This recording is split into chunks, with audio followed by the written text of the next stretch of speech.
Voilà. Je fais une petite interlude sur les véhicules anciens.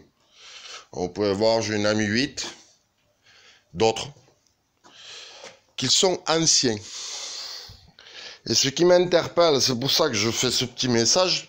Vous ne me verrez pas parce que je suis pas un bon monteur au niveau des trucs d'internet et tout ça. Donc je voulais vous parler des anciens véhicules au niveau de la législation légale qu'il existe. Beaucoup de personnes ont des cartes grises. Voyez-vous? Voyez la mention Z1. Il n'y a pas en collection. C'est un véhicule de 77. Comme vous pouvez le voir. 2015. Ouais. 77. J'ai un autre véhicule de 69. Je ne les ai pas mentionnés en collection. Car la législation collection fait que les véhicules on paye beaucoup moins cher au niveau assurance, mais aussi au niveau de ce prix nous impose d'utiliser les véhicules réellement que sous certaines contraintes. Normalement, on peut les sortir que pour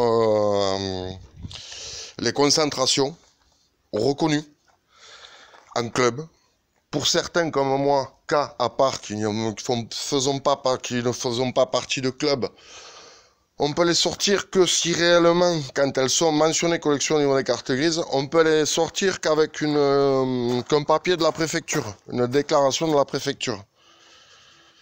Donc pour cela, les gens qui aimaient les véhicules de collection, mais les véhicules anciens, et qui voulaient vous en restaurer, passer votre temps tranquillement en famille à les restaurer ou quoi que ce soit, vous pouvez, mais pour vous en servir librement, évitez réellement de mettre la mention collection Z1. Bonne mère. Z1 qui évitera de vous mettre le véhicule au garage et de vous en servir peut-être 2 ou 3 fois par an au cas où réellement dans la légalisation quoi.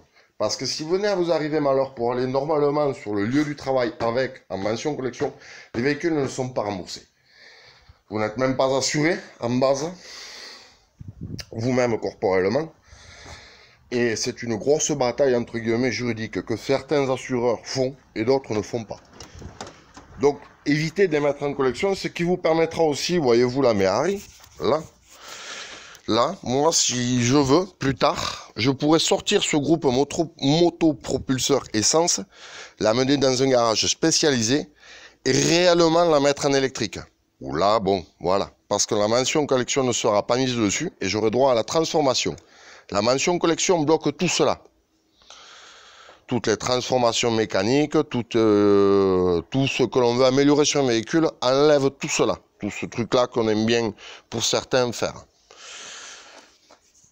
C'est un petit truc que beaucoup ne savent pas, qui connement se trompent par rapport au nombre de gens prétextant que ça fait des économies. Certes, on passe le véhicule tous les 5 ans avec cette mention, mais c'est pour une utilisation en moyenne quand on est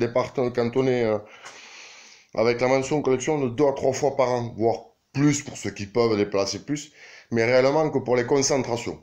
Si on veut utiliser son véhicule tous les jours, on ne peut plus. On n'est plus du tout assuré. Voilà, c'est une histoire de truc à la con, où beaucoup se font avoir, et je dirais pour moi, de fond de mon cœur, que les véhicules collection sont presque des roulettes russes pour certains, parce que le véhicule qui se sont restaurés, qui se fait détruire avec cette mention collection, où le mec part au boulot, connement, se fait rentrer dedans et tout ça, passe systématiquement en épave, et ne sont plus récupérables. C'est des numéros au niveau d'identification quand elles sont collection qui sont déjà, on peut dire, suivant la personne qui l'a, voie la destruction. Ou alors c'est des véhicules qui sont faits pour réellement être dans un garage, vitrine, pour certains, et ne s'en servir que, ouais, comme je dirais, comme la législation le dit, que pour réellement les concentrations. Et on n'a plus la liberté de soi-même de les utiliser quand on veut. Donc évitez, pour ceux qui ont des véhicules anciens, de les mettre sous collection. Vos enfants n'en seront que plus contents, parce que comme je vous ai dit, on peut changer un groupe moto-propulseur en électrique, on peut tout faire sur un véhicule qui est réellement libre en carte grise et d'origine au niveau des papiers. Voilà. Si vous pouvez prendre en note pour ceux qui s'y intéressent, c'est véhicule pas cher. J'ai une histoire moi avec ces petites Citroën familiales, au niveau des S et tout ça, avant que je sois né, et quand je suis né. C'est pour ça que je m'intéresse à ces voitures, et que réellement c'est les moins chers financièrement au niveau des pièces.